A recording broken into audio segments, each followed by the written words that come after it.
শুভ অপরাহ্ন, সবাইকে নমস্কার। আজকে এখানে বিভিন্ন প্রকল্পের যে ভিত্তিপ্রস্তর স্থাপন উদ্বোধনের অনুষ্ঠান আমরা সবাই মিলে এখানে করলাম।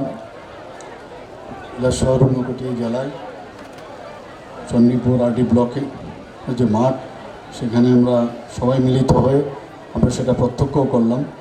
সেই উপলক্ষে আজকের যে অনুষ্ঠান, সেই অনুষ্ঠানে আমাদের মাঝে উপস্থিত আছেন যিনি একটু আগে ওনার মূল্যবান বক্তব্য আমাদের সামনে রেখেছেন, আমাদের ত্রিপুরা সরকারের মাননীয় মন্ত্রী social welfare and social education, youth affairs and sports Shri Tinku Roy মহোদয়, শ্রী অমলেন্দু দাস অনারেবল সভাপতি ঊনকোটি জেলা পরিষদের। আমাদের মাঝে উপস্থিত আছেন Shri Nabadal Banik, honourable chairman Tripura industrial development corporation limited. তাছাড়া আমাদের মাঝে উপস্থিত আছেন মবস্বর আলী, চেয়ারম্যান ওয়াকফ বোর্ডের, এবং যিনি স্বাগত ভাষণ আমাদের সামনে রেখেছেন Shri D K. Chakma, DM and collector Unakoti district, Shrimati Kanta Jahangir SP Unakoti district, এবং Shri Tapan Das, director social welfare and social education.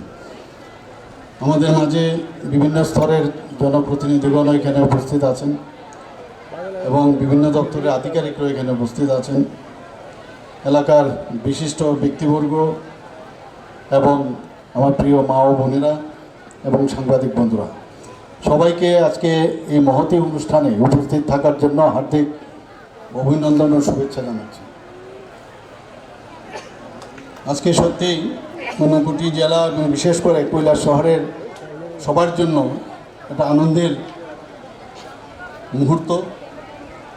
এখানে আমার যারা পূর্ববর্তী বক্তা এবং আমরা যে স্ক্রিনে আমরা কিন্তু এখানে কি প্রকল্প এবং ভিত্তিপ্রস্তর স্থাপন আমরা করছি 162 কোটি টাকা, সেই বিষয়ে এখানে সবাই অবগত হয়ে গেছেন। কিছুদিন আগে, গত পরশুদিন, আমি এলিমকো যে অক্সিলারি প্রোডাকশন সেন্টার বিশালগড়ে আমি গিয়েছিলাম। সেখানে আমাদের নর্থ ইস্টার্ন জোনের প্রথম যে আর্টিফিশিয়াল লিম্ব যেটা তৈরি হয়, যারা দিব্যাঙ্গজন আছে বা যারা বয়স হয়ে গেছে, বৃদ্ধ যারা বয়স্করা আছেন, তাদের জন্য আর্টিফিশিয়াল লিম্বস তৈরি করবেন বা অ্যালাইড যেসব ইনস্ট্রুমেন্ট সেগুলো তৈরি করার একটা প্রকল্প সেখানে ভিত্তিপ্রস্তর আমি করে এসেছিলাম। এবং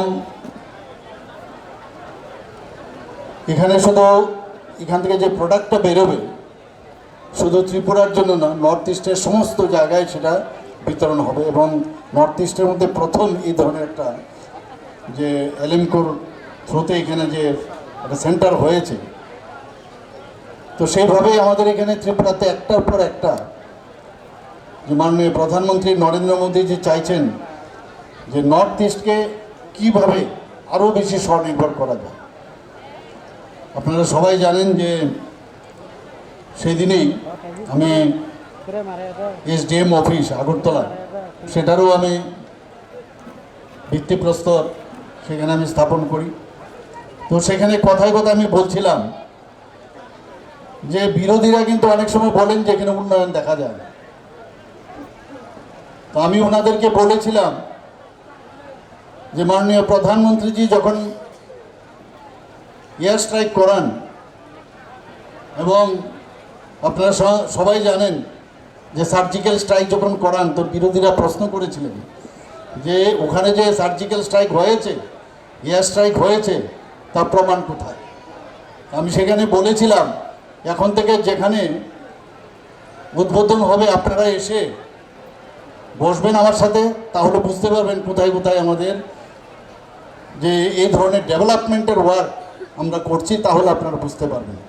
যেমন একজন বলছিলেন যে এখন থেকে এয়ার স্ট্রাইক বা যদি সার্জিক্যাল স্ট্রাইক হয়, ওনাদেরকে নিয়ে সার্জিক্যাল স্ট্রাইকে যাবেন এবং ওখানে ওনাদেরকে রেখে আসবেন, এইরকমও কথা আমার সেখানে আমি বলেছিলাম। তো আমাদের মাননীয় প্রধানমন্ত্রীজি বারবার বলছেন যে অ্যাক্ট ইস্ট পলিসি যখন উনি বলছেন যে নর্থ ইস্ট যদি ডেভেলপ না হয় তাহলে ভারতবর্ষ কোনো অবস্থায় ডেভেলপমেন্ট হবে না। এবং সেই দিশায় কিন্তু যেমন কথা তেমনি কাজ, সেই কাজটা এখন শুরু হয়ে গেছে, তীব্র গতিতে শুরু হয়েছে, আপনারা সবাই দেখছেন। উনি এসে যখন 2018-এর যখন আমাদের নির্বাচন বিধানসভার ইলেকশনের আগে উনি বলে গেছিলেন যে একবার ভারতীয় জনতা পার্টির সরকার আপনারা এনে দিন এবং আপনাদেরকে আমি হীরা মডেল দেব, এবং সেই হীরা মডেল উনি দিয়েছেন। শুধু ত্রিপুরাতে না, নর্থ ইস্টের সমস্ত জায়গায় এখন ন্যাশনাল হাইওয়ে এবং বিশেষ করে ত্রিপুরাতে ইন্টারনেট, আপনার মুম্বাই এবং চেন্নাইয়ের পরে ত্রিপুরাতে এত ভালো স্ট্রং যে ইন্টারনেট আমাদের ত্রিপুরাতে, এবং তার সুযোগও আমরা এখানে, তার লাভ আমরা পাচ্ছি। আমি আসার সময় এখানে রেলওয়েতে এসেছি, রেলে করে এসেছি। আমি প্রায়শই চেষ্টা করি রেলে চড়ার, যেটা আগে আমরা কোনোদিন ভাবিনি। এই হীরা মডেলের মধ্যে একটা, সেটা হচ্ছে রেলওয়ে, সেটা মাননীয় প্রধানমন্ত্রীজি আমাদের দিয়েছে।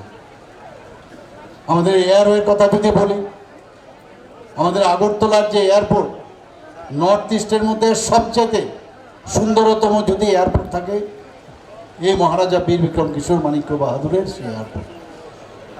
সিঙ্গারবিল নামে আগে এয়ারপোর্ট ছিল, পরবর্তী সময় আগরতলা এয়ারপোর্ট বলেছে। এবং দ্বিতীয় বিশ্বযুদ্ধের শেষ ভাগে এই তৎকালীন সময় Maharaja Bir Bikram Kishore, one of the oldest airport ছিল এই সিঙ্গারবিল এয়ারপোর্ট। সেটাকে মান্যতা এর আগে কোনো সরকার দেয়নি, কিন্তু আমাদের সরকার আসার পর আমরা প্রথমে, যার হাত ধরে এই সিঙ্গারবিল এয়ারপোর্ট হয়েছিল, এত পুরনো এয়ারপোর্ট, মহারাজা বীর বিক্রম কিশোর মাণিক্য বাহাদুরের নামে আমরা সেই এয়ারপোর্টের নাম দিয়েছি। আরও বিভিন্ন প্রকল্প, বিভিন্ন ডেভেলপমেন্টের বিষয় আমরা যখনই মাননীয় প্রধানমন্ত্রীজির কাছে যাই, আমাদের মাননীয় গৃহমন্ত্রীজির কাছে আমরা যাই, অমিত শাহজির এখানে, সাথে সাথে আমাদের সেই কাজটা কিন্তু হয়ে যায়। আপনারা কিন্তু কিছুদিন আগেও দেখেছেন, আমি মাননীয় প্রধানমন্ত্রীজির কাছে গিয়েছিলাম। আমাদের 6টা ন্যাশনাল হাইওয়ে তো প্রায় 50% থেকে 60% প্রায় কমপ্লিট হয়ে গেছে। তাছাড়াও আরও 4টা ন্যাশনাল হাইওয়ে, সেই ন্যাশনাল ইন প্রিন্সিপাল, সেইগুলোকে উনি আমাদের বলেছেন, সেগুলো আমরা করব। তো এর মধ্যে আমি যখন গডকারিজি আমাদের ইউনিয়ন MRTH, ওনার সাথে আমি যখন কথা বলেছিলাম, বলছিলেন যে একটা রাস্তা আপনি যদি ওখানে মাননীয় প্রধানমন্ত্রীজির সাথে কথা বলতে পারেন, হয়তো সেটা স্যাংশন হবে। তা আমি এবার যখন গেলাম, ওনাকে বললাম যে গডকারিজি বলেছেন যদি আপনার সাথে এই কথা বলি তাহলে এই রাস্তাটা হবে। সেটা কোনটা? সেটা হচ্ছে কমলপুর থেকে আমবাসা হয়ে এবং গন্ডাছড়া হয়ে সেটা শান্তিবাজার যাবে। তো আমাদের চেষ্টা আছে সব জায়গায় বলি, এবং বলার পর দেখা যায় এই কাজটা হচ্ছে।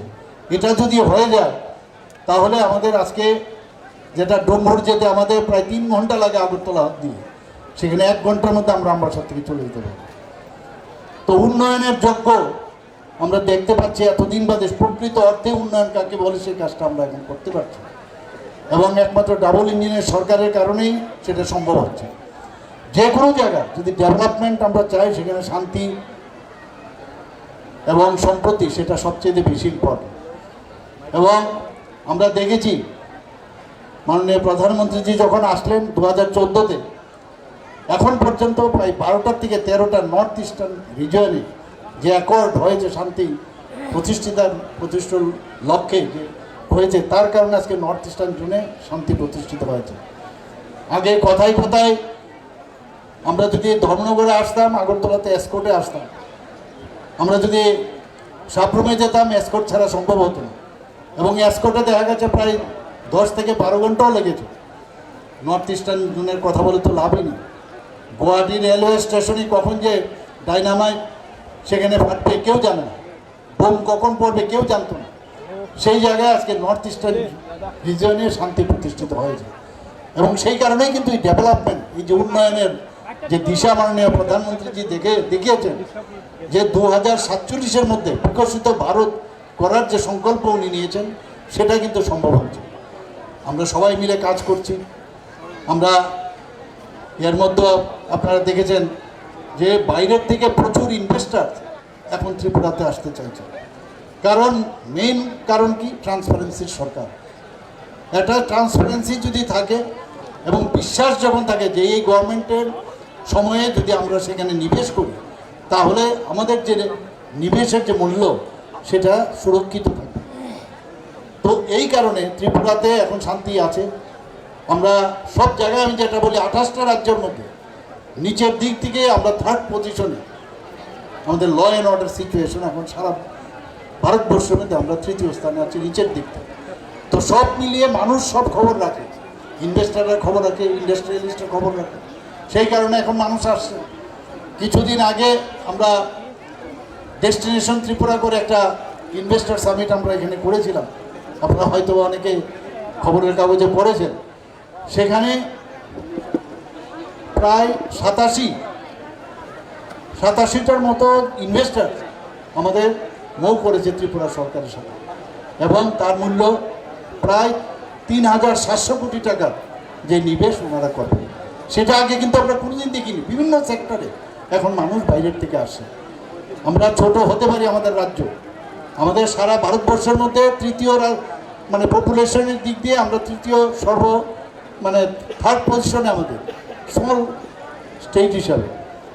এবং তা সত্ত্বেও একমাত্র আমাদের যে নিজস্ব প্রচেষ্টা এবং আপনাদেরকে নিয়ে সবাই মিলে আমরা যেভাবে কাজ করছি, তাতে করে এখন দেখা যাচ্ছে ত্রিপুরাতে আমাদের জিএসডিপির কথা যদি বলি, নর্থ ইস্টার্ন জোনের মধ্যে আমরা কিন্তু এখন 2nd বেস্ট আমরা এখন এখানে আছি। যেখানে পার ক্যাপিটা ইনকাম, সেখানেও কিন্তু আমরা দেখতে পাচ্ছি যে আমাদের প্রায় আগে 1 লক্ষ ছিল না, সেই জায়গার মধ্যে এখন 1 লক্ষ প্রায় 91,000-এর মতো হয়ে গেছে।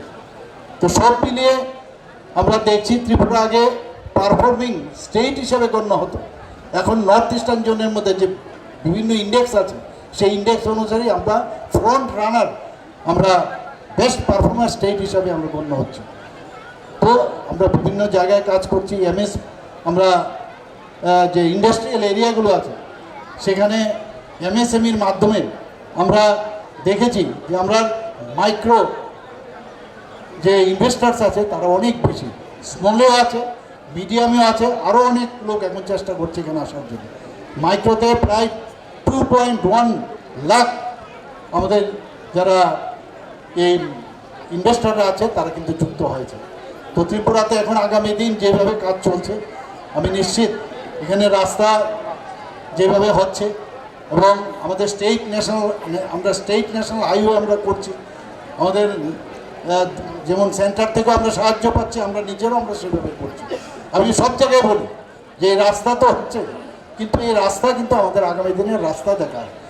এবং এই রাস্তা যেহেতু কমিউনিকেশন ভালো হচ্ছে, সেই কমিউনিকেশনের সুবাদে মানুষ এক জায়গার থেকে আরেক জায়গায় যেতে যেমন সুবিধা হয়, ব্যবসা ক্ষেত্রে অনেক সুবিধা হবে। আজকে যখন আমি ট্রেনে আসছিলাম, আমি একটা মালগাড়ির আমি জাস্ট ক্রস করছিলাম, আস্তে আস্তে যাচ্ছিল, মানে প্রচুর পরিমাণে পেঁয়াজ বলুন, আলু বলুন, বিভিন্ন এখন মানে আরামসে ত্রিপুরাতে প্রবেশ করছে।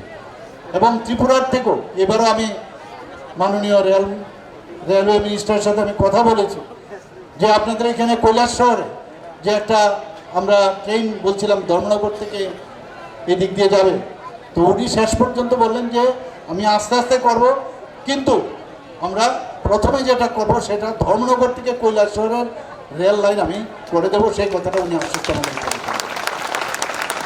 আমাদের ডাবল ইঞ্জিন সরকারের অনেক সুবিধা। আগে আমরা দেখতাম সমস্ত জায়গার মধ্যে একটা মানে খুন সন্ত্রাসের রাজনীতি আমরা দেখেছি, কিন্তু আমাদের সরকার আসার পর এই যে আজকে আমি বললাম যে ল অ্যান্ড অর্ডার সিচুয়েশন ত্রিপুরাতে এত ভালো হয়েছে একমাত্র আমাদের স্বচ্ছ নীতি এবং আমরা যে চিন্তাভাবনায় আমরা চলাফেরা করি, চিন্তাভাবনায় আমরা চলি, সাধারণ মানুষের যে সুরক্ষার প্রশ্নে আমরা যেভাবে চলাফেরা করি, সেই কারণে এখন ল অ্যান্ড অর্ডার সিচুয়েশন এত ভালো হয়েছে।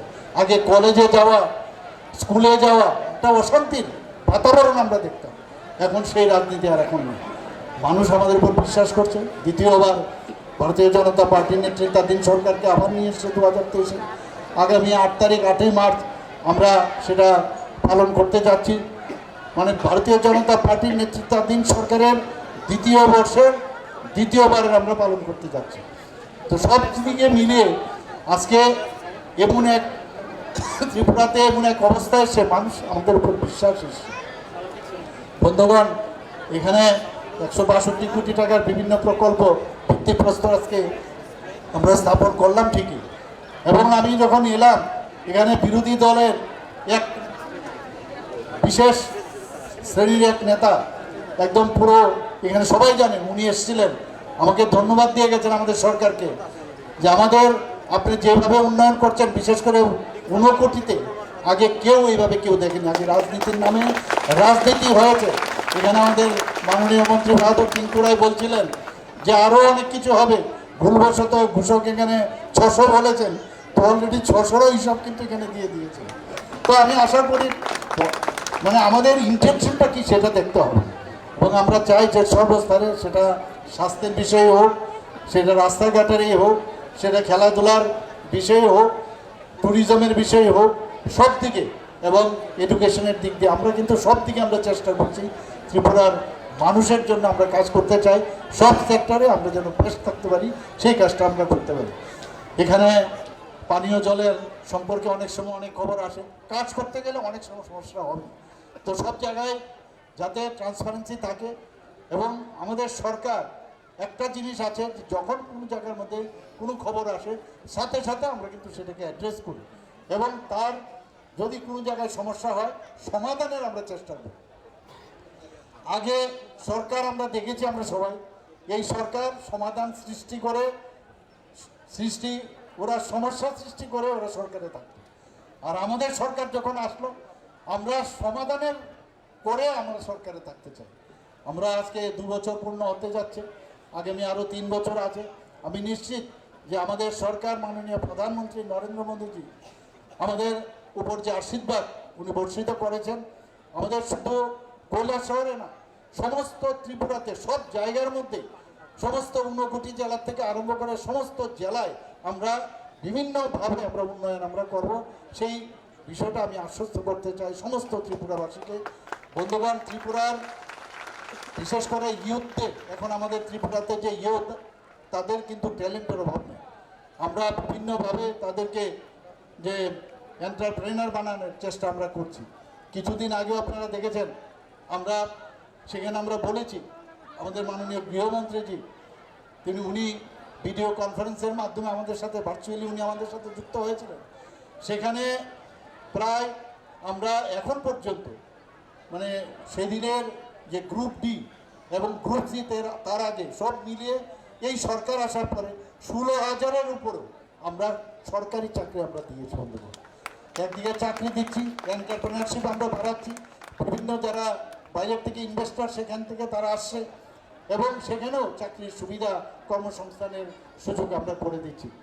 আমাদের যে অন্যান্য যে চাকরি, যারা ক্যাজুয়াল লেবার যারা আছেন বা কর্মচারীরা আছেন, সে সব মিলিয়ে সেখানেও আমরা প্রায় 5 থেকে 5,500-এর মতো কর্মচারী আমরা সেখানে আমরা নিয়োগ করেছি। তো আমরা শুধু মানে চাকরি খালি দেবো সেরকম না, কর্মসংস্থানের সুযোগ করাটা হচ্ছে আমাদের ইম্পর্টেন্ট। বন্ধুগণ, আমি এখানে কিছুদিন আগে আপনারা দেখেছেন যে ডেন্টাল কলেজ, আমাদের গভর্নমেন্টের ডেন্টাল কলেজ আমরা খুলেছি ত্রিপুরাতে। গভর্নমেন্ট ডেন্টাল কলেজ অনেকে ভেবেছিল ত্রিপুরাতে কোনোদিন সম্ভবই হবে না, সেই জায়গায় মাত্র 8 থেকে 9 মাসের মধ্যে মাননীয় প্রধানমন্ত্রীজি নিজে এসে তার উদ্বোধন করে গেছেন। আপনারা সবাই জানেন 50 সিটের ছিল, সেই 50 সিট থেকে এবার আরও 13 সিট বেড়েছে, সেখানে গিয়ে প্রায় 63টা সিট হয়েছে। 202 কোটি টাকা আবার আমরা পেয়েছি মাননীয় প্রধানমন্ত্রীজির কারণে, এবং সেটা আমরা যে মাননীয় প্রধানমন্ত্রীজির যে ফান্ড আছে সেখান থেকে আমরা সেটা পেয়েছি। ন্যাশনাল হাইওয়ে আপনারা সবাই জানেন, প্রায় 839 কিলোমিটারের ন্যাশনাল হাইওয়ে জন্য আমাদের টার্গেট আছে। কিছুদিন আগে কালকেও যখন আমি বসেছিলাম, আমি যারা আধিকারিক ওনাদেরকে আমি বলেছি, যখনই কোনো বিল্ডিং আপনারা তৈরি করবেন আগের থেকে আপনারা দেখবেন পরবর্তী সময় যেন ভাঙতে না হয়। আগের থেকে ভাবতে হবে যে আমার এই বিল্ডিংটা বানাচ্ছি, কোথায় টয়লেট হবে, কোথায় অফিসাররা বসবে, অন্যান্য কর্মচারীরা বসবে, আগের থেকে ঠিকভাবে যদি কোথায় এসি বসবে, কোথায় জানালা হবে, তাহলে অনেক সুবিধা হয়। তো সেই মাদার অ্যান্ড চাইল্ড কেয়ার ইউনিটে সেটা এজেন্সিতে হচ্ছে, সেখানেও 212 কোটি টাকার আমাদের সেই খরচ হচ্ছে সেখানে। আমরা কিছুদিন আগে আমরা জিরানিয়ার মধ্যে প্রায় 40.57 কোটি টাকার আমরা একটা প্রকল্প Jirania motor stand, Dulaibari motor stand, Melaghar motor stand এবং district transport office Teliamura, district transport office Santirbazar, সেটারও আমরা সেখানে আমরা ভিত্তি প্রস্তর স্থাপন করেছিলাম। এবং আপনারা সবাই শুনে খুশি হবেন যে মূর্খাবস্তিতে ত্রিপুরার মধ্যে সবচেয়ে বেশি উঁচু যে বিল্ডিং সেটা আমরা তৈরি করতে যাচ্ছি। প্রায় 134 কোটি টাকা খরচে সেটা তৈরি হচ্ছে। যতগুলো ডাইরেক্টরেট আছে সবকটা ডাইরেক্টরেট একই ছাদের নিচে চলে আসবে। G+14 multi story office building সেখানে তৈরি হচ্ছে। এখানে আপনারা স্বাস্থ্য ব্যবস্থার কথা যদি বলি, আপনারা জানেন যে এজিএমসির আগরতলা গভর্নমেন্ট মেডিকেল কলেজের মধ্যে অলরেডি আমাদের প্রায় 9টা সুপার স্পেশালিটি এখন স্টার্ট হয়েছে। কিডনি ট্রান্সপ্লান্ট এখন ত্রিপুরাতে হচ্ছে, দুটো পেশেন্টের অলরেডি হয়েছে। আগামী দিন লিভার ট্রান্সপ্লান্ট করা যায় কিনা সেই ব্যবস্থা নিয়ে আমরা কথাবার্তা বলছি। বোন মেরো ট্রান্সপ্লান্ট করা যায় কিনা সেটারও আমি কথা বলেছি, সেই বিষয়ে আগামী দিন নিশ্চয়ই সেটা আমরা করব। সিজা হসপিটাল আপনারা সবাই জানেন যে মণিপুরে খুব নামি একটা হসপিটাল। ওনারা আমাদের কাছে এসছেন, তো সেখানে আসার পর আমরা জমিও ওনাদেরকে দিয়েছি, প্রায় 700 কোটি টাকা ওনারা সেখানে ব্যয় করবে, তার জন্য আমরা জায়গাও দিয়েছি। আমরা এইভাবে চেষ্টা করছি যে বাইরের থেকে অনেক ইনভেস্টার্স আসুক, কারণ ত্রিপুরাতে গভর্নমেন্ট লেভেলে যা করার তো আমরা করবই, কিন্তু ইনভেস্টাররা যখন আসবে তাহলে কিন্তু আরও বেশি মানে এই ত্রিপুরার যে উন্নতি অনেক বেশি ডেভেলপ করবে এবং সেই দিশায় আমরা কাজ করছি। আমি বন্ধুগণ এখানে আজকের যে এই চণ্ডীপুর আরডি ব্লক কমপ্লেক্সের যে এতগুলো প্রকল্প এবং যে ভিত্তিপ্রস্তর স্থাপন হলো, এর জন্য যারা এখানে উপস্থিত হয়েছেন এবং ঊনকোটিতে আরও আগামী দিনে অনেক সুখবর আপনারা পাবেন সেটা আমি বলে দিতে পারি। এবং আমি নিশ্চিত যে আগামী দিনে আমাদের যে মন্ত্রী বাহাদুর আপনাদের এলাকার চণ্ডীপুর এলাকার বিধায়ক, উনি সবসময় আমার পিছনে পড়ে থাকেন, এটা করতে হবে সেটা করতে হবে। তো আমি ওনাকে আশ্বস্ত করেছি, না করেও পাইনি। তো সেইভাবে এখন উন্নতি হচ্ছে এখানে। এবং এখানে উপস্থিত থাকার জন্য সবাইকে আমি হার্দিক অভিনন্দন শুভেচ্ছা জানিয়ে আমার বক্তব্য শেষ করছি। নমস্কার, জয় হিন্দ।